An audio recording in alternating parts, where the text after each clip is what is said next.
শুরুতেই একটি মেয়েকে দেখানো হয়, তার নাম সুয়ো। আর সুয়োর ফুটপাতে একটি খাবারের স্টল রয়েছে। যখন এখানে কাজ করছিল তখন ওখানে একজন মোটা করে মহিলা আসে।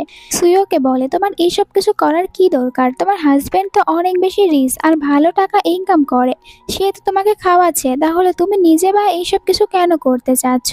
তুমি তোমার হাজবেন্ডের থেকে ডিভোর্স নিতে চাচ্ছ, তাই এই সব কিছু করছো। তখন এখানে লিন নামের একটি বাচ্চা ছেলে আসে আর সুয়োকে বলে, আন্টি আপনি কি আমাকে ফ্রাইড রাইস দিতে পারবেন? সুয়ো বলে, হ্যাঁ তুমি একটু দাঁড়াও, আমি এক্ষুনি তোমাকে বানিয়ে দিচ্ছি। আসলে সুয়োর হাজবেন্ড তার এক্স গার্লফ্রেন্ডের সাথে থাকতে চায়, তাই সুয়ো নিজের হাজবেন্ডকে ডিভোর্স দেবে। এরপরে ও লিনকে সুন্দরভাবে আর বলে, লিনকে তোমাকে এর কোনো টাকা দিতে হবে না। তখন ওখানে সুয়ের মম আসে, সুয়োকে বলে, শুনেছি তুমি তোমার হাজবেন্ডকে ডিভোর্স দিতে চাচ্ছ। যদি এমনটি করো তাহলে ভুলে যাও যে তোমার একজন মম রয়েছে। যদি তুমি ওকে ডিভোর্স দাও তাহলে আমার সাথে আর কখনোই কথা বলতে আসবে না।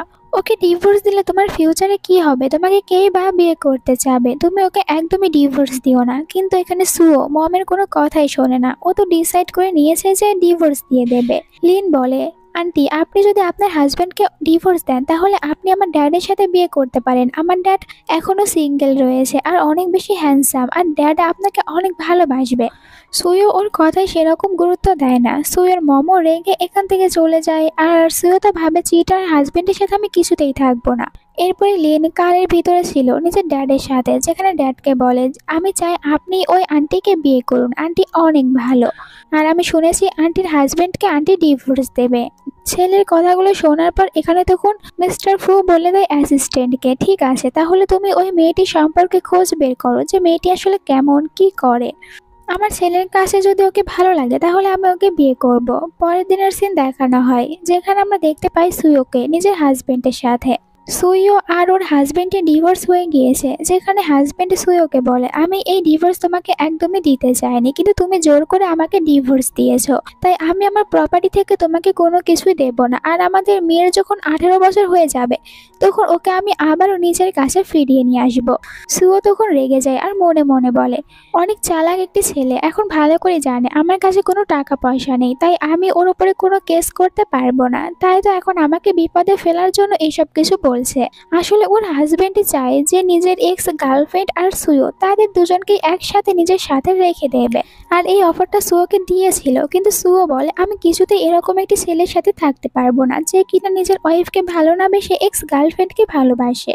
আর আমার মেয়ে তো আমার সাথেই থাকবে, তুমি তো আমাদের কাছ থেকে দূরে থাকো। তখনই আবার সুয়োর মম এখানে সুয়োকে ফোন করে আর সুয়োকে একটু বকা দিয়ে বলে, তুমি কেন ডিভোর্স নিয়েছো? তুমি আবারও তোমার হাজবেন্ডের সাথে বিয়ে করে নাও, আমি চাই তোমরা দুজনে একসাথে থাকো। সুয়োর হাজবেন্ড নিজের সাথে করে এক্স গার্লফ্রেন্ডকেও এখানে নিয়ে এসেছে। তখনই এখানে লিন আসে আর বলে, আন্টি আপনি আমার ড্যাডিকে বিয়ে করে নিন, আমার ড্যাডি অনেক ভালো আর আপনাকে বিয়ে করার জন্য রাজি হবে। সুয়ো তখন একটু অবাক হয়ে যায় আর দেখতে পায় এখানে ছেলেটি নিজের ড্যাডকেও নিয়ে এসেছে, আর ওর ড্যাড মিস্টার ফু অনেকটাই বেশি হ্যান্ডসাম দেখতে। এখানে মিস্টার ফু তখন নিজের ছেলের খুশির কথা চিন্তা করে যে আমার ছেলেটির কাছে এই মেয়েটিকে যদি ভালো লেগে থাকে তাহলে আমি একেই বিয়ে করব। ছেলের খুশির জন্য মিস্টার ফু এখানে সুয়োকে বিয়ের প্রপোজাল দেয়, কিন্তু মনে মনে এইটা বলে, আমি সুয়োকে এখন পর্যন্ত আমার আসল আইডেন্টি বলবো না, আমি এই শহরের সব থেকে বেশি রিচ পারসন। সুয়ো বলে, আমি কি জানতে পারি যে আপনার এক্স ওয়াইফকে কেন ডিভোর্স দিয়েছেন? কি এমন কারণ ছিল? এখানে ফু বলে, আমি আমার এক্স ওয়াইফকে ডিভোর্স দেইনি, বরং আমাদের ছেলে লিন হওয়ার সময় আমার ওয়াইফ মারা গিয়েছে, আর এখন আমি আমার ছেলের জন্য একটি মা খুঁজে বেড়াচ্ছি। এইসব শোনার পর সুয়ো বলে, ঠিক আছে তাহলে আমি আপনাকে বিয়ে করতে রাজি রয়েছি। এরপরে ওদের দুজনের বিয়ে হয়ে যায়, আর ফু নিজের আইডেন্টি বলে না সুয়োকে। সুয়ো বলে, আমি একটি বাড়িতে রেন্টে থাকি, আর তুমিও যদি আমার সাথে ওই বাড়িতে থাকতে চাও তাহলে তোমাকে অর্ধেক রেন্ট দিতে হবে। মিস্টার ফু বলে, ঠিক আছে, আর এমনিতেও আমার কোনো বড় বাড়ি নেই, আমি ছোটখাটো একটি বাড়িতে থাকি, কিন্তু ওইটাতেও আমাকে থাকতে দেবে না। সুইয়ন বলে, ঠিক আছে তাহলে আজ থেকে তোমরা দুজনে আমার রেন্টের বাড়িতেই থাকবে। আর হ্যাঁ, আমি তোমাকে আমার স্যালারি সম্পর্কেও বলে দেই, ও নিজে কত টাকা ইনকাম করে এই সব কিছু মিস্টার ফুকে বলে, আর মনে করে মিস্টার ফু হয়তো কোনো ছোটখাটো জব করে। মিস্টার ফু মনে মনে ভাবে, এই মেয়েটিকে পরীক্ষা করার জন্য আমি কিছুদিন আমার নিজের আইডেন্টি লুকিয়ে রাখবো, ওকে কোনো কিছুই জানতে দেব না। সুয়ো আর এখানে মিস্টার ফুকে কোনো কিছু জিজ্ঞাসা করে না। এরপরে লিন আর নিজের মেয়ে শাও শাও তাদেরকে নিয়ে নিজের অ্যাপার্টমেন্টের বাসায় চলে আসে। আর শাও শাও তো এটা জানতে পেরে অনেক খুশি হয়ে যায়, ওর মম বিয়ে করেছে আর ওর এখন একটি ব্রাদারও রয়েছে। তাই তো খুশি হয়ে লিনকে বারবার ব্রাদার বলে আর বলে, ব্রাদার তুমি আমার মমকে মম বলো। কিন্তু লিন এখনো মম বলছিল না। এটা দেখার পর সুয়ো বলে, চিন্তা করো না, যখন লিনের কাছে ভালো লাগবে তখনই লিন আমাকে মম বলবে। আর আজ থেকে তোমরা দুজনে একসাথে অনেক বেশি হ্যাপিতে থাকবে, তাহলে আমরাও হ্যাপি হব। এরপরে সুয়ো খাবারের ছবি পাঠিয়ে দেয় ফুয়ের কাছে আর ফুকে বলে, লিন তো 3 প্লেট খাবার খেয়ে শেষ করেছে। এইটা দেখার পর অবাক হয়ে যায় ফু যে আমার ছেলে এরকম খাবারও খায়, তাও আবার এত বেশি খেয়ে নিয়েছে। সুয়োর খাবারের ভিতরে এমন কি রয়েছে যে আমার ছেলে এত বেশি পছন্দ করে ওর খাবার? সত্যিই কি মেয়েটি অনেক ভালোভাবে কুকিং করতে পারে?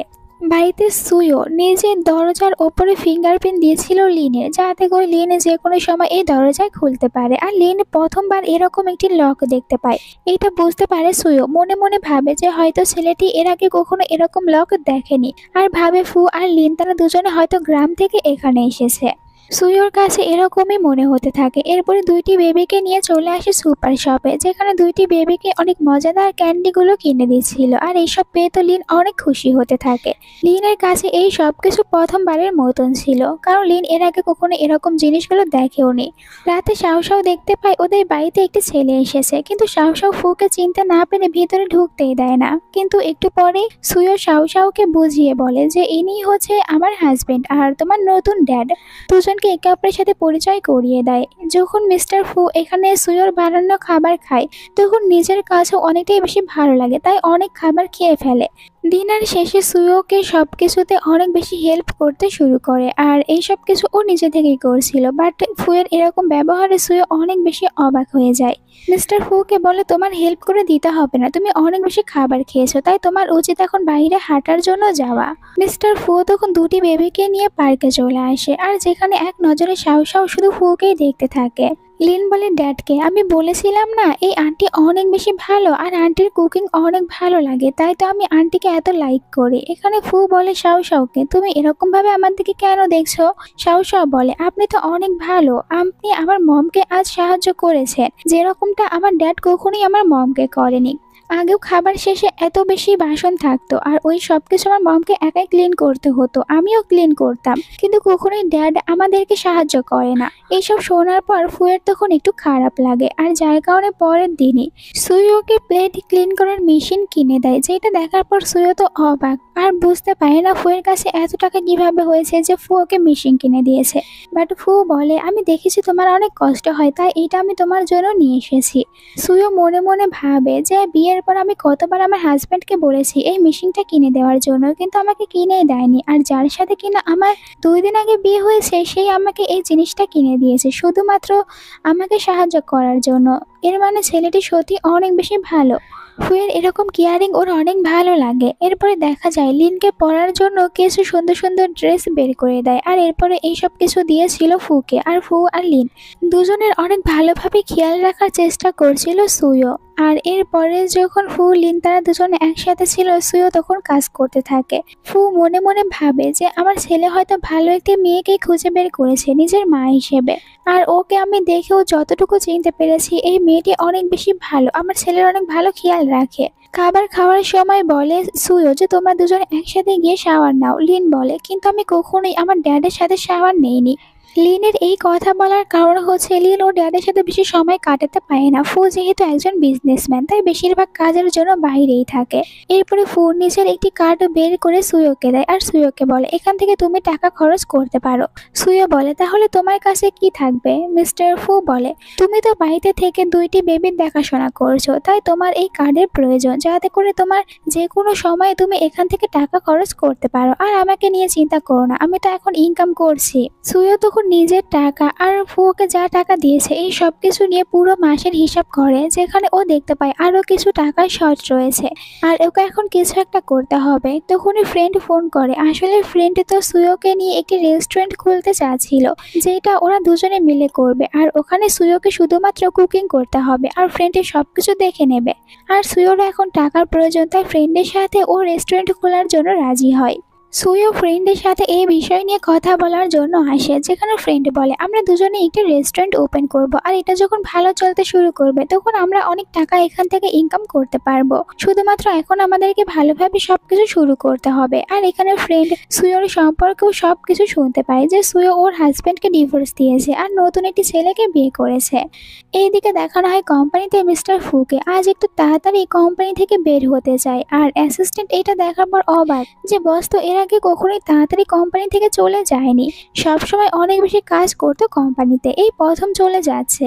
ফু যখন বাড়িতে আসে তখন সুয়ো দরজার লকে আবার ফুয়ের ফিঙ্গারপ্রিন্টও নিয়ে রাখে, যাতে করে ফুও যে কোনো সময় দরজা ওপেন করতে পারে। মিস্টার ফুয়ের কাছে সুয়োর এইসব ব্যবহারগুলো অনেক বেশি ভালো লাগে, আর সুয়ের উপরে দিন দিন আরো বেশি ইমপ্রেস হতে থাকে। রাতে তারা দুজনে পার্কে আসে, যেখানে মিস্টার ফু এক নজরে সুকেই দেখছিল, আর সুও মিস্টার ফুকে দেখে। এরপরে মনে মনে বলে ছেলেটি অনেক বেশি হ্যান্ডসাম রয়েছে, তার সাথে মনটা অনেক বেশি ভালো, হয়তোবা এবার আমি ভালো একটি ছেলেকেই বিয়ে করেছি, আর আমার কত বেশি কেয়ার করে, আমাকে নিয়ে অনেক চিন্তা ভাবনা করে। সুয়ো এই সব কিছু ভাবে, আর একটু পরে এখানে ফুও তখন সুয়োর সম্পর্কে ভাবে এই মেয়েটি অনেক বেশি ভালো, হয়তো আমি একটি সঠিক মেয়েকেই বিয়ে করেছি, যে কিনা আমার ছেলের জন্য ভালো একটি মম হতে পারবে, আর আমি তাকে আমার আসল আইডেন্টি কিছুদিন পর জানিয়ে দেব। এখনো আমি তাকে আর একটু পরীক্ষা করব, মেয়েটির পুরো সত্যিটা ভালো করে জানার জন্য। এরপরে যখন তারা দুজনে রাতে ডিনার করার জন্য বেবিদেরকে নিয়ে বসে, তখন দেখতে পায় ফু কয়েকদিন হয়ে গিয়েছে সুয়ো শুধুমাত্র ওদেরকে শাক সবজি খাওয়াচ্ছে, কোনো মাছ মাংস রান্নাই করে না। এই জন্য ওর তখন সুয়োর উপর একটু রাগ হয় যে আমি ওকে এত বেশি টাকা দিয়েছি, তাহলে কেন মাছ মাংস খাওয়াচ্ছে না, বরং এই শাক সবজিগুলো খাওয়াচ্ছে। সুয়োকে বলে তুমি শুধুমাত্র শাক সবজি কেন আমাদেরকে খাওয়াচ্ছ, মাছ মাংস খাওয়াতে পারো না, আমি তো তোমাকে টাকা দিয়েছি। কিন্তু তখনই লিন নিজের ড্যাডের মুখ বন্ধ করে দেয় আর বলে আন্টি শাক সবজি অনেক ভালো রান্না করে, তাই তুমি চুপচাপ এইসব খাবারগুলোই খেয়ে নাও। এরপরও তো ফুয়ের অনেক রাগ হয় সুয়োর ওপরে, যে এত টাকা দিয়েছি বাট ও আমাদেরকে এইসব কিছু কেন খাওয়াচ্ছে। পরের দিন ফুকে নিয়ে চলে আসে বাজার করার জন্য, যেখানে ও ডিসকাউন্টে পাওয়া মাছ মাংসগুলো কিনতে চায়। এইসব দেখার পর ফু বলে তুমি যেহেতু ডিসকাউন্টে থাকায় মাছ মাংস কিনবে, তাহলে এই কদিন কেন কিনোনি, আর প্রতিদিন কেন আমাদেরকে মাছ মাংস খাওয়াও না। সুয়োকে ভুল বুঝে এই কথা বলে। সুয়ো তখন ওকে সব প্রবলেমের কথাগুলো বলে দেয়, যে এইরকম এরকম এখন ওদের টাকার কিছু শর্ট রয়েছে, তাই কিছুদিন এইসব শাকসবজিগুলো খাইয়েছে। কিন্তু যখন ও নিজের ফ্রেন্ডের সাথে রেস্টুরেন্ট একবার ওপেন করে নিতে পারবে, তখন ওদের কাছে অনেক টাকা আসতে শুরু করবে, তখন ওরা সবসময় ভালো মন্দ খেতে পারবে। ফু তখন ব্যাপারটা বুঝতে পারে আর ওকে সরি বলে, আমি না জেনে শুনে তোমার উপরে রেগে গিয়েছিলাম, তাই আমাকে ক্ষমা করে দাও। আর আমি তো টাকা ইনকাম করছি, তাহলে তোমার টাকা ইনকাম করার কি দরকার রয়েছে। সুয়ো বলে দুজনে যদি একসাথে টাকা ইনকাম করতে পারি, তাহলে আমরা অনেক ভালোভাবে চলতে পারবো, আর আমাদের দুটি বেবির ফিউচারও অনেক বেশি ভালো হবে, তাই আমাকেও তো ইনকাম করতে হবে। তুমি চিন্তা করো না, কিছুদিনের ভিতরে রেস্টুরেন্ট ওপেন হয়ে যাবে। পরের দিন সুয়ো ফ্রেন্ডদের সাথে আসে। ওদের রেস্টুরেন্ট ওপেন করার জন্য এখন তো আগে একটি ভালো জায়গার প্রয়োজন, আর কম দামে ওরা কোনো বাড়ি রেন্টে নিতে চায়, কিন্তু এরকম কোনো বাড়ি পাচ্ছিল না। এখন কি করবে, তখন সুয়োর মনে পড়ে যায় ওর হাজবেন্ড আগে একটি ছোটখাটো বাড়িতে থাকে, যেটার রেন্ট অনেক কম। তাই এখানে ফোন করে ফুকে আর বলে তুমি কি আমাকে সাহায্য করতে পারবে, তোমার আগের বাড়িটা আমাদেরকে রেন্টে দিতে পারবে, ওখানে আমরা রেস্টুরেন্ট খুলতে চাই। ফু যখন এটা জানতে পারে তখন অ্যাসিস্ট্যান্টকে বলে এক্ষুনি একটি ভালো জায়গায় কম রেন্টের ভিতরে একটি ভালো বাড়ি তুমি অ্যারেঞ্জমেন্ট করে দাও, ওটা আমি আমার ওয়াইফকে দেব। অ্যাসিস্ট্যান্ট বলে ঠিক আছে বস। এরপরে তো অ্যাসিস্ট্যান্ট সুয়ো আর ফ্রেন্ডকে নিয়ে চলে আসে ওই বাড়ি দেখানোর জন্য। ফ্রেন্ড অবাক হয়ে বলে এত সুন্দর একটি জায়গায় এত ভালো একটি বাড়ি, তাও আবার এত কম রেন্টে, এখানে আমরা অনেক ভালোভাবে রেস্টুরেন্ট ওপেন করতে পারবো। আর এখানে তো বলে সুয়োকে যে তোমার হাজবেন্ড অনেক বেশি ভালো, আমাদের জন্য এত কম রেন্টে এত সুন্দর একটি বাড়ি ব্যবস্থা করে দিয়েছে, তুমি সত্যি অনেক বেশি লাকি যে এরকম একটি ভালো হাজবেন্ড পেয়েছো। এখন তুমি তোমার হাজবেন্ডের সাথে কবে আমাকে দেখা করাবে। রাতে সুয়ো নিজের ফ্যামিলির সাথে ডিনার করতে বসে। আজ এখানে তো পুরো ফ্যামিলির জন্য মাংস আর মাছ সবকিছুই কুকিং করেছে। এখানে বলে ফিউচারে আমরা এরকম ভাবে সবসময় ভালো খাবারগুলো খেতে পারবো, কারণ এখন আমি একটি রেস্টুরেন্ট খুলেছি, তোমরা কোনো চিন্তা করো না। পরের দিন ফু আর বেবিদেরকে নিয়ে আসে রেস্টুরেন্টে দেখানোর জন্য। এই রেস্টুরেন্টে আসার পর যখন ফ্রেন্ড দেখতে পায় সুয়োর হাজবেন্ডকে, তখন অনেক অবাক হয় আর বলে, তোমার হাজবেন্ড তো অনেক বেশি হ্যান্ডসাম, তুমি কেন আগে এই ছেলেটিকেই বিয়ে করনি? শুধু শুধু প্রথমে তুমি ওই বোকা ছেলেকে বিয়ে করেছো। তোমার লাক সত্যি অনেক ভালো যে দ্বিতীয় বিয়ে করার পরেও তুমি এত সুন্দর হ্যান্ডসাম একটি হাজবেন্ড পেয়েছো। এখন আমার তো মনে হচ্ছে আমাকেও দ্বিতীয় একটি বিয়ে করতে হবে হ্যান্ডসাম হাজবেন্ড পাওয়ার জন্য। এটা শোনার পর ফ্রেন্ডের হাজবেন্ড তখন রেগে যায়, কিন্তু ফ্রেন্ড তখন ওকে মানিয়ে নেয়। এরপরে বলে সুয়োকে, এত সুন্দর একটি হাজবেন্ড পেয়েছো, তাহলে বিয়ের পর কি হানিমুনে গিয়েছো? এখানে সুয়ো বলে যে না, এখনো এরকম কোনো কিছুই হয়নি। আর এখানে এই সব কথাগুলো নিজের ফ্রেন্ডকে বলে। ফ্রেন্ড বলে, আমি বুঝতে পেরেছি, চিন্তা করো না, খুব তাড়াতাড়ি তোমরা দুজনে একে অপরের অনেক কাছাকাছি চলে আসবে। সুয়ো লজ্জা পেয়ে নিজের ফ্রেন্ডকে বলে, এখন মুখ বন্ধ রাখো, তুমি যে কোনো জায়গায় যা ইচ্ছা তা বলে দাও। এরপরে মিস্টার ফু দুটি বেবির জন্য আইসক্রিম নিয়ে আসে। আর এইসব কিছু দেখার পর লিন মনে মনে বলে, যেদিন থেকে আন্টির সাথে আমার ড্যাডের বিয়ে হয়েছে ওই দিন থেকে ড্যাড আমার সাথে অনেকটাই বেশি ভালোভাবে থাকতে শুরু করেছে, আমি তো এটাই চেয়েছি। পরের দিন সুয়োর শাশুড়ি চলে আসে বাড়িতে, যেখানে সাউ সাউ তো ওনাকে দেখার পরে বিরক্ত হয়ে যায় আর বলে ঝামেলা করার জন্য চলে এসেছে। এখানে শাশুড়ি অনেক চিৎকার করতে শুরু করে যে তুমি কিভাবে আমার ছেলেকে ডিভোর্স দিতে পারো, আর এখন এই বাড়িতেও থাকছো। তখন সুয়ো এসে বলে, আপনিই তো চাচ্ছিলেন আমি আপনার ছেলেকে ডিভোর্স দেব, এখন যখন ডিভোর্স দিয়েছি তখন সে ঝামেলা কেন করছেন? আর আমি এই বাড়ি থেকে কোথাও যাব না, আপনার ছেলে এই বাড়িটা আমাদের মেয়ের নামে করেছিল।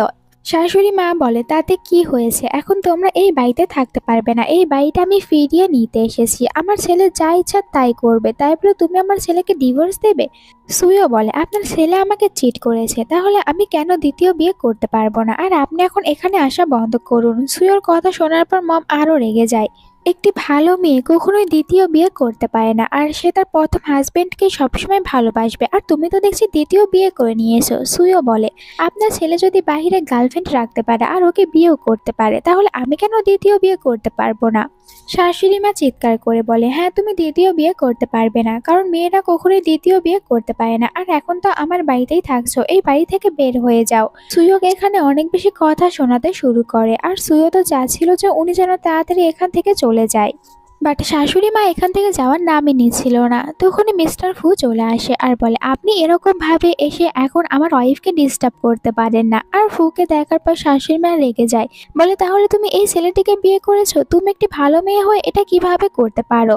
এখন দেখছি তুমি তো একদমই ভালো না, আমার ছেলে ভালো করেছে, তোমাকে ডিভোর্স দিয়েছে, তুমি আমার ছেলের একদমই যোগ্য না। সুইও বলে, আপনি আসলে কি বলতে চান যে আমার আর কোনো অধিকার নেই দ্বিতীয় আরেকটি বিয়ে করার, নাকি সারা জীবন আপনার ছেলের সাথেই থাকতে হবে? আমি ভালো করেছি বিয়ে করেছি। মম তো আরও রেগে যায়, তুমি দেখছি এখন অনেক বেশি বেয়াদব হয়ে গিয়েছো, আমার মুখে মুখে কথা বলতেও শুরু করেছো। আর মিস্টার ফুয়ের কাছে এইসব কিছু অনেক বেশি বাজে লাগে, তাই এখানে বলে, আপনি এখন এখান থেকে চলে যান আর আমাদের ম্যাটারের ভিতরে আসবেন না। এখন আমাদের আর দুজনের বিয়ে হয়েছে, আর আপনার ছেলের সাথে তো আমার ওয়াইফের বিয়েও হয়েছে, আর ওর সম্পূর্ণ অধিকার রয়েছে নিজের জীবনটা আবারও নতুন করে শুরু করার। ফু ওনাকে পুলিশের ভয়ও দেখাতে থাকে, কিন্তু এখানে শাশুড়ি মা পুলিশের ভয়ও পাচ্ছিল না। আর ফুকে তো মনে করে একটি গরিব ছেলে, তাই ফুয়ের সাথেই ও ঝগড়া করতে শুরু করে। রেগে সুয়োকে মারতে নিচ্ছিল, কিন্তু ফুও ওনার হাত ধরে নেয়। এরপরে ওনাকে বলে, আপনাকে আমি শেষবারের মতন বলছি এখান থেকে চলে যান, আর গার্ডদেরকে বলে মমকে বাসা থেকেই বের করে দেয়। শাশুড়ি মা এরপরেও চুপ করে থাকে না, ওই বাড়ির বাহিরে অনেকগুলো পোস্টার নিয়ে চলে আসে আর ওখানে ঝামেলা করতে শুরু করে। সবাইকে ডেকে নিয়ে এসে বলতে থাকে যে আমার এই চিটার বৌমা এখন আমাদের বাড়ি আমার ছেলের টাকাগুলো সব নিয়ে বসে রয়েছে, আমাদেরকে কিছুই দিচ্ছে না। সবাই তখন এসে এইসব নাটকগুলো দেখতে শুরু করে, আর সুও বাহিরে আসে। এটা দেখার পর অনেক রেগে যায় ওর শাশুড়ি মায়ের ওপরে, যে এখন কিভাবে এই সব কিছু বন্ধ করবে, ওর শাশুড়ি মাকে কিভাবে থামাতে পারবে। তখনই মিস্টার ফু পুলিশের কাছে ফোন করে বলে দেয় যে ওই মহিলাটির ওপরে কেস করে দেওয়ার জন্য। পরে যখন সুও জানতে পারে এরকম ঝামেলা করার জন্য সুয়োর শাশুড়িকে অনেক বেশি টাকা জরিমানা দিতে হয়েছে, তখন তো সুও অনেক খুশি হয়ে যায়। আর শাশুড়ি মা ওকে কখনো এরকমভাবে ঝামেলা করতেও আসবে না, যার কারণে খুশি হয়ে এটা বলতে আসে মিস্টার ফুকে। আর মিস্টার ফুকে অনেক বেশি থ্যাংক ইউ বলে ওর সাহায্য করার জন্য। খুশি হয়ে মিস্টার ফুকে এখানে হাঁকো করে নিয়েছিল। এরপরে এইটা ভাবে যে আজ পর্যন্ত এরকম সাহায্য আমাকে কেউ করেনি, কিন্তু মিস্টার ফু কিছুদিন ধরে হয়েছে আমার সাথে রয়েছে, আর এখন থেকে আমাকে এত বেশি সাহায্য করতে শুরু করেছে, তাই অনেক বেশি খুশি হয় মিস্টার ফু এর ওপরে। ফুকে বলে, তুমি কোনো চিন্তা করো না, কিছুদিন পরই আমাদের রেস্টুরেন্ট অনেক বেশি বড় হয়ে যাবে, তখন আমরা আরো ভালোভাবে চলতে পারবো। মিস্টার ফু ভাবে, আমার তো টাকার অভাবই নেই, তাহলে তোমার রেস্টুরেন্ট থেকে কি বা টাকা নেব। পরের দিন ওদের রেস্টুরেন্টে অনেক কাস্টমার আসতে শুরু করে, যাদের ভিতরে একজন ওল্ড ম্যান আসে। আর তার কাছে সুয়োর বানানো খাবারগুলো অনেক বেশি টেস্টি লাগে, তাই তো ওদের রেস্টুরেন্টের খাবারের অনেক প্রশংসা করে। একটু পরে মিস্টার ফুও চলে আসে এই রেস্টুরেন্টে, আর এখানে সুয়োকে দেখার পর স্মাইল করছিল, আর অ্যাসিস্ট্যান্ট অবাক হয়ে যায়। বস মনে হয় এই প্রথম কোনো মেয়েকে দেখার পর স্মাইল করছে, হয়তো বস এই মেয়েটিকে লাইক করতে শুরু করেছে। আর মেয়েটিও তো দেখতে অনেক বেশি প্রিটি রয়েছে, বসের সাথে অনেক ভালো মানাবে। এখন বস ভালোবাসায় পড়ে গিয়েছে, আমি বুঝতে পেরেছি। এরপরে ফু এখানে সুয়োকে নিজের ছেলের স্কুলের আইডি কার্ড আর সব কিছু দিয়েছিল, বলো তুমি যেহেতু বাচ্চাদের দেখাশোনা করছো, তাই আমার মনে হলো এটা তোমার দেওয়া উচিত। বাট এখনো ও নিজের আইডেন্টি সুয়োকে একদমই বলতেই চাচ্ছিল না, সুয়োর কাছ থেকে এই সব কিছুই লুকিয়ে রাখে। ও ভাবছিল আমি আর সুয়ো শুধুমাত্র ফ্রেন্ডের মতন করে ওই বাসাতে থাকি, তাহলে সুয়োকে আমার আসল আইডেন্টি বলে কি করব। আর সুয়োকে যদি আমি একটু খুশি রাখার চেষ্টা না করি, তাহলে ও আমার ছেলের সাথে ভালো ব্যবহার করবে না। আর আমার ছেলে চায় যে এর সাথেই থাকবে, তাই তো আমি একে বিয়ে করেছি। সুয়োকে বলে, আমি অনেক বেশি বিজি থাকি, তাই তোমাকে আমি এইসব কিছু দিয়েছি, যাতে করে তুমি আমার ছেলে লিনকে স্কুল থেকে নিয়ে আসতে পারো। এইদিকে অ্যাসিস্ট্যান্ট ভিতরে সুয়োর বানানো খাবারগুলো খায়, যেগুলো তার কাছে অনেক বেশি টেস্টি লাগে, আর অনেক প্রশংসা করে এই খাবারগুলোর। অ্যাসিস্ট্যান্টের কাছ থেকে এত প্রশংসা পেয়ে সুয়োর কাছে অনেক বেশি ভালো লাগে। এরপরে কোম্পানিতে আসার পর অ্যাসিস্ট্যান্ট বলে, বস এখন আপনার উচিত আপনার ওয়াইফকে নিজের আসল আইডেন্টি বলে দেওয়া। আমি আপনাদের দুজনকে একসাথে দেখেছি, আপনি যদি এখন আইডেন্টি না বলেন আর পরে যদি ওনাকে সত্যি কথা বলতে চান, তাহলে হয়তো আপনাদের ভিতরে দূরত্ব সৃষ্টি হবে। এখানে বলে, মিস্টার ফু এর কোনো দরকার নেই, আমি আসল আইডেন্টি কেন এবার বলতে যাব। আমি তো শুধু ভেবেছিলাম ওই মেয়েটির সাথে দেখা করব, কিন্তু এখন ওই মেয়েটিকে বিয়ে করেছি। বাট আইডেন্টি বলার কোনো দরকার নেই, এমনিতেও আমি ওকে লাইক করি না। কিন্তু অ্যাসিস্ট্যান্ট মনে মনে বলে, আমি আপনাকে দেখার পর ভালো করে বুঝতে পেরেছি আপনি ওই মেয়েটিকে লাইক করেন, কিন্তু আপনি শুধু এটা বুঝতে পারছেন না, আর হয়তোবা আমার সামনে অ্যাকসেপ্টও করতে চাচ্ছেন না। যাই হোক, মিস্টার ফু বলে, আমার জন্য তাড়াতাড়ি একটি স্কুটির ব্যবস্থা করে দাও। এরপরে ওইটা নিয়ে চলে যায় সুয়োকে পিক করার জন্য, আর সুয়োকে ও নিজের সাথে করে বাসায় নিয়ে আসে।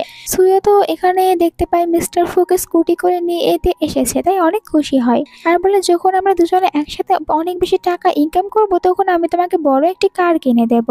পরের দিন সুয়োদের রেস্টুরেন্টে ফুড ব্লগাররা আসে, আর ওরা চাচ্ছিল এই রেস্টুরেন্টের খাবার খেয়ে ওটার ভালো ভালো রিভিউ দেবে। আসলে ওদের চ্যানেলটা অনেক দিন ধরে ডাউন পড়ে রয়েছে, আর এখন ওরা চায় যে এখানে ভালো একটি রিভিউ দিয়ে ওদের ভিউজ অনেক বাড়িয়ে নিতে। কিন্তু এই ছেলেটির ওয়াইফ ছিল অনেক বেশি অহংকারী, ও ভাবে যে এই ছোট্ট একটি রেস্টুরেন্টের আমি কি ভালো রিভিউ দেব। তাই এখানে ক্যামেরা অন থাকা অবস্থায় অনেক বাজে বাজে কথা বলে এই রেস্টুরেন্টের সম্পর্কে। ওর হাজব্যান্ড ওকে এমনটি করতে মানা করে যে প্রথমে আমরা খাবার খেয়ে নিই, এরপরে তুমি রিভিউ দিও, কিন্তু ওয়াইফ তো কোনো কথাই শোনে না। বাট ওয়াইফের কথা ছিল ছোট্ট একটি রেস্টুরেন্ট, এখানে খাবারগুলো কতই ভালো হবে, তাই এখানে ভালো কোনো রিভিউ দেওয়ার দরকার নেই। সুয়োর বানানো খাবারগুলো দেখার পর খাবার টেস্ট না করে খাবারের অনেক নিন্দা করতে থাকে, কিন্তু এরপরে যখন খাবার ও টেস্ট করে তখন অনেক বেশি টেস্টি লাগে। এরপরে খাবারের অনেক প্রশংসা করে, বাট এইসব কিছু ওরা আর ক্যামেরায় রেকর্ড করে না, ক্যামেরা অফ করে এইসব কিছু করতে থাকে। অন্যদিকে সুয়ো আর সুয়োর ফ্রেন্ড তারা দুজনে অনেক বেশি খুশি হয়েছিল, এখানে একজন ভালো ব্লগার এসেছে, এর মানে তাদের রেস্টুরেন্টের অনেক বেশি নাম হবে, আর এরপরে ওদের রেস্টুরেন্টে অনেক কাস্টমার আসতে শুরু করবে, এতে করে ওদের বিজনেস অনেক বেশি ভালো চলবে। আর এখানে তো ওরা এটাই ভাবে, বাট জানতো না যে ওরা এখানে রেস্টুরেন্টের নামে অনেক বাজে বাজে কথাগুলোই বলেছে। আজ ওদের রেস্টুরেন্টে অনেক বেশি ভালো টাকা ইনকাম করতে পেরেছিল, তাই খুশি হয়ে এই কথাগুলো ফুকে বলে, আর ফু বলে, ঠিক আছে আমিও খুশি হয়েছি। এরপরে শাও শাও নিজের মমকে বলে, কাল রাতে আঙ্কেল ফু আমার সাথে দেখা না করে চলে গিয়েছে। আঙ্কেল ফু কি আমার উপরে কোনোভাবে রাগ করে রয়েছে, কারণ আমার সাথে কথা বলেনি। এইটা শোনার পর বলে সুয়ো, চিন্তা করো না তো, আমি তোমার আঙ্কেল ফুকে বলে দেবো যেন আজ তোমার সাথে এসে দেখা করে আর তোমার সাথে সময় কাটায়। তোমার আঙ্কেল ফু অনেক ভালো, তোমাকে অনেক বেশি লাইক করে। এইসব ভাবার পর মিস্টার ফুকে ও একটি মেসেজ করে, এদিকে মিস্টার ফু যখন দেখতে পায় সুয়ো ওকে মেসেজ করেছে, তাও আবার একটি কিসের মতন ফটো দিয়েছে। এটার মানে বুঝতে পারে না, যার কারণে অ্যাসিস্ট্যান্টকে বলে এটার মানে আসলে কি হতে পারে, ও আমাকে কি বোঝাতে চাচ্ছে। অ্যাসিস্ট্যান্ট বলে এর মানে উনি আপনাকে মিস করছে আর আপনাকে ভালোবাসে এইটা বলছে। বাট মিস্টার ফু বলে এরকম কোনো কিছুই না, আমি তো ওকে লাইক করি না, আর এখন আমি ওকে কি রিপ্লাই করতে পারি। অ্যাসিস্ট্যান্ট বলে আপনার মন যা বলে আপনি ওনাকে তাই রিপ্লাই করে দিন, কারণ উনি আপনাকে লাইক করে। আর আপনি কেন আপনার আসল আইডেন্টি বলে দিচ্ছেন না, এক্ষুনি আপনি আপনার আসল আইডেন্টি বলুন। ফু বলে এটা করার কোনো দরকার নেই, আমি কেনই শুধু শুধু ওকে আমার আসল আইডেন্টি বলতে যাব, এখন ওকে আমি অনেক বেশি পরীক্ষা করতে চাই। অন্যদিকে সোশ্যাল মিডিয়াতে ওই ব্লগারদের ভিডিও অনেক ভাইরাল হয়ে যায়। সুইও দেখতে পায় ওরা তো এখানে রেস্টুরেন্টের নামে অনেক বাজে বাজে কথা বলেছে, এখানকার খাবার একদমই ভালো না, দেন আরো অনেক সব কথা বলেছে। আর কমেন্টেও সবাই তখন বলতে থাকে তাহলে আমরা এই রেস্টুরেন্টে কেনই বা যাবো। আর তাদের রেস্টুরেন্টের নাম এরকম ভাবে খারাপ হতে থাকে, তাই ওরা চিন্তায় পড়ে যায় এখন ওরা কি করবে, যেখানে ওদের রেস্টুরেন্টটা এখন অনেকটাই ছোট, আর যদি এরকম গসিপে পড়ে যায় তাহলে এখানে কেউ আসবেও না, তখন বাধ্য হয়ে ওদেরকে রেস্টুরেন্ট অফ করে দিতে হবে। সুও নিজের হাজবেন্ডকে বলে এখন আমরা কি করতে পারি, ওকে বলছিল একটু সাহায্য করার জন্য। এখানে মিস্টার ফু বলে যেহেতু একজন ব্লগার তোমার রেস্টুরেন্টের খারাপ কথা বলেছে, তাহলে তুমি অন্য আরো কিছু ব্লগারদের নিয়ে আসো আর তাদেরকে খাবার টেস্ট করতে বলো, তখন যদি ওদের ভালো লাগে তাহলে ওরা আবার ভালো একটি রিভিউ দেবে, আর এরকম ভাবেই তোমরা তোমার রেস্টুরেন্টকে বাঁচাতে পারবে। সুও তখন এরকমই করে, অনেক ব্লগারদেরকে নিয়ে আসে নিজের রেস্টুরেন্টে, যাদের কাছে এখানকার খাবার অনেক বেশি টেস্টি মনে হয়, তাই তারা আবার নিজেদের চ্যানেলে অনেক ভালো ভালো রিভিউ দিতে শুরু করে। এতে করে সুও খুশি হয়ে যায়, আর এরকম ভাবেই তাদের রেস্টুরেন্টের ওপরে যে গসিপ এসেছিল ওটা আস্তে আস্তে কমতে শুরু করে, আর সবাই এই রেস্টুরেন্টকে লাইক করতে শুরু করে। আর ওদের রেস্টুরেন্ট এখন অনেক ভালো চলতে শুরু করে, অনেক কাস্টমারই আসতে শুরু করেছিল অনলাইনে ভালো রিভিউগুলো দেখার পর, এতে করে ওদের অনেক টাকা ইনকাম হতে থাকে। মিস্টার ফু এটা দেখতে পেয়ে খুশি হয়ে যায়, পুরো ফ্যামিলি রেস্টুরেন্টে দেখতে আসে। পরের দিন যখন সুয়োর সাথে মিস্টার ফু ছিল, তখন মিস্টার ফু সুয়োকে বলে আসলে আমি লিনকে নিয়ে আমার প্যারেন্টসের বাড়িতে যাব, লিনকে তারা দেখতে চেয়েছে। এটা শোনার পর সুয়ো বলে আমিও কি তোমার সাথে তোমার প্যারেন্টসকে দেখার জন্য যেতে পারি, কারণ আমাদের বিয়ে হয়েছে কিন্তু আমি তো ওনাদেরকে দেখিনি আর ওনারাও আমাকে দেখেনি। বাট এখানে মিস্টার ফু বলে তোমার যাওয়ার কোনো দরকার নেই, আমি শুধুমাত্র লিনকেই নিয়ে যাব, তুমি কিছুদিন পরে যেও। আসলে ও চাচ্ছিল না ওখানে নিয়ে যেতে সুয়োকে, কারণ সুয়ো ওখানে যাওয়ার পর ওর আসল আইডেন্টি জানতে পারবে। সুয়ো তখন একটু আপসেট হয়ে যায় আর বলে ঠিক আছে, আমরা দুজনে শুধুমাত্র এক বাড়িতে থাকি কিন্তু আমাদের দুজনের ভিতরে সেরকম কোনো কিছুই নেই, যার কারণে নিজের ফ্যামিলির সাথে আমাকে হয়তো দেখা করাতে চাচ্ছে না। এইসব ভেবে অনেকটাই আপসেট হয়ে থাকে। এইদিকে কোম্পানিতে মিস্টার ফুকে দেখানো হয়, ভাবে যে আমি যে ওকে মানা করে দিয়েছি এই কারণে কি আপসেট হয়েছে। অ্যাসিস্ট্যান্ট বলে যে বস আপনার কি হয়েছে, আমি কি আপনাকে কোনোভাবে সাহায্য করতে পারবো, আপনার কি আপনার ওয়াইফের সাথে কোনো কিছু হয়েছে তাহলে আমাকে বলতে পারেন। মিস্টার ফু বলে ওকে আমি আমার প্যারেন্টসের বাড়িতে নিয়ে যেতে মানা করেছি। এইটা শোনার পর অ্যাসিস্ট্যান্ট বলে এই কারণে হয়তো আপনার ওয়াইফ অনেকটাই আপসেট হয়েছে, ভেবেছে আপনার মম আর ড্যাড ওনাকে অ্যাকসেপ্ট করবে না আর ওনাকে লাইক করে না, তাই আপনি দেখা করাতে নিয়ে যেতে চাননি। তখন মিস্টার ফু বুঝতে পারে হয়তো বা ও অজান্তেই সুয়োকে হার্ট করে ফেলেছে, আর সুয়ো যদি আপসেট থাকে তাহলে লিনের সাথে তো ভালো ব্যবহার করবে না। আপনার উচিত এখন আপনার ওয়াইফের রাগ ভাঙানো আর ওকে হ্যাপি করা, তাহলে দেখবেন সবকিছু ঠিক হয়ে যাবে। আর আমি এটাও বুঝতে পারি আপনি ওনাকে লাইক করেন, তাহলে কেন সব সত্যি বলে দিচ্ছেন না। সত্যিটা জানার পর আপনার দুজনে আরো বেশি হ্যাপিতে থাকতে পারবেন আপনাদের বেবিদেরকে নিয়ে। কিন্তু মিস্টার ফু বলে এর কোনো দরকার নেই, এখন ও টাকার জন্য বেশি কিছু করছে না, যদি আমার আসল আইডেন্টি জানতে পারে তাহলে হয়তো টাকার জন্য লিনের উপরে অত্যাচার করতেও শুরু করবে, তাই আমি ওকে আসল আইডেন্টি বলবো না। অ্যাসিস্ট্যান্ট বলে ঠিক আছে বস, আপনার যেটা ভালো মনে হয়, বাট পরে যদি এটা কোনোভাবে জানতে পারে তাহলে হয়তো আপনাদের দুজনের ভিতরে ঝামেলা হবে। এইদিকে সুও রাতে অপেক্ষা করছিল ফুয়ের আসার, যে ফু ওকে এখান থেকে নিয়ে যাবে, কিন্তু এরপরও ফু ওকে এখানে নেওয়ার জন্য আসে না। সুও তখন আপসেট হয়ে একাই ফিরে আসে, যেখানে বাড়িতে বলে মিস্টার ফু তুমি আজ অনেক তাড়াতাড়ি ফিরে এসেছো, কাজ শেষ হয়ে গিয়েছে। সুও বলে হ্যাঁ সব কাজ শেষ করে আমি ফিরে এসেছি, আর আজ থেকে আমি এরকম ভাবেই ফিরে আসবো, তোমারও যাওয়ার কোনো দরকার নেই আমাকে নিয়ে আসার জন্য, তুমি অনেক বেশি বিজি থাকো, আমি একাই বাড়িতে চলে আসতে পারবো। বুঝতে পারে সুও ওর ওপরে রাগ করে রয়েছে, আর সুয়োর রাগ ভাঙানোর জন্য পরের দিন তো আগে চলে যায় স্কুটি নিয়ে সুয়োকে নিয়ে আসার জন্য। সুও তখন খুশি হয়ে উঠে পড়ে, ভেবেছিল রাগ করে থাকবে, কিন্তু এরকম কিছু দেখার পর আর রাগ করে থাকতে পারছিল না। বাট ফুয়ের সাথে বেশি কথা বলছিল না। ফু তখন ওকে একটি সুন্দর নেকলেস গিফট করে, যেটা দেখার পর অনেক খুশি হয়ে যায় সুও। খুশি হয়ে ফুকে থ্যাংক ইউ বলে, আর ফুয়ের উপরে যে রাগ ছিল ওটাও তো সম্পূর্ণভাবে শেষ হয়ে যায়। ফু তখন ওকে সরি বলে প্যারেন্টসের সাথে দেখা করাতে না নিয়ে যাওয়ার কারণে, বলে নেক্সট টাইম আমি তোমাকে নিয়ে যাব প্যারেন্টসের সাথে দেখা করাতে। কিন্তু বাসায় আসার পর সুয়োকে দেখার পর মিস্টার ফুয়ের মনে হতে থাকে সুয়ো এখনো ওর উপরে রাগ করে রয়েছে, আর এখনো ও সুয়োকে হ্যাপি করতে পারেনি। তাই ভাবে যে সুয়োকে হ্যাপি করার জন্য আমি এখন কি করতে পারি। অ্যাসিস্ট্যান্টকেও জিজ্ঞাসা করে, অ্যাসিস্ট্যান্ট বলে আমার মনে হয় আপনার উচিত আপনার ওয়াইফকে অনেক বেশি গিফট দেওয়া আর তাকে নিয়ে শপিং করতে যাওয়া, তাহলেই হয়তো আপনাদের ভিতরে সবকিছু ঠিক হয়ে যাবে। ও তখন দুইটি বেবির দায়িত্ব অ্যাসিস্ট্যান্টের উপরে দিয়ে চলে যায়। অ্যাসিস্ট্যান্ট তখন নিজের পায়ে যেন নিজেই কুড়াল মেরে বসে থাকে। এরপরে সুয়োর রাগ ভাঙানোর জন্য সুকে নিয়ে বাহিরে ঘুরতে যায়, যেখানে তারা একটু নিজেদের ভিতরে আলাদা সময় কাটাতে পারে। এরপরে সুয়ো বলে চলো আমি তোমাকে একটি জায়গায় নিয়ে যাব, আর ওই জায়গাটি হচ্ছে লিন আর শাও শাও। তাদেরকে নিয়ে তারা অন্য আরেকটি জায়গায় এনজয় করতে যায়। পরের দিন রেস্টুরেন্টে আবারও সুয়োর এক শাশুড়ি মা চলে আসে এখানে ঝামেলা করার জন্য। সুইও এখানে চলে আসে। শাশুড়ি মা বলে আমিও দেখবো তোমার এই রেস্টুরেন্টে কতদিন চলে। এখানে মিস্টার ফুও ছিল আর ওনাকে বলে এইসব কথাগুলো না বলতে, যদি এরকম ব্যবহার করে তাহলে ওনাকে অ্যারেস্ট করানোর জন্য এখানে পুলিশ চলে আসবে। সবাই তখন ওনাকে এখান থেকে চলে যাওয়ার কথা বলে, কিন্তু শাশুড়ি মা যেতেই চাচ্ছিল না। সুও তখন নিজে থেকে শাশুড়ি মার মুখের উপর একদম কড়া জবাব দিয়ে দেয়। আর মিস্টার ফু এরকম প্রথমবার দেখলো যে সুও নিজের শাশুড়ি মাকে এরকম ভাবে কথা শোনাচ্ছে, যেটা মিস্টার ফু এর কাছে অনেক ভালো লাগে, আর বলে তুমি এখন অনেক বেশি সাহসী হয়েছো, এরকম ভাবেই চলতে থাকো। সুইও জানায় যে আমাদের রেস্টুরেন্ট অনেক ভালোভাবে চলতে শুরু করেছে, তাই আজ আমার অনেক টাকা ইনকাম হয়েছে, এমনকি মাসেও আমি অনেক টাকা স্যালারি পাবো।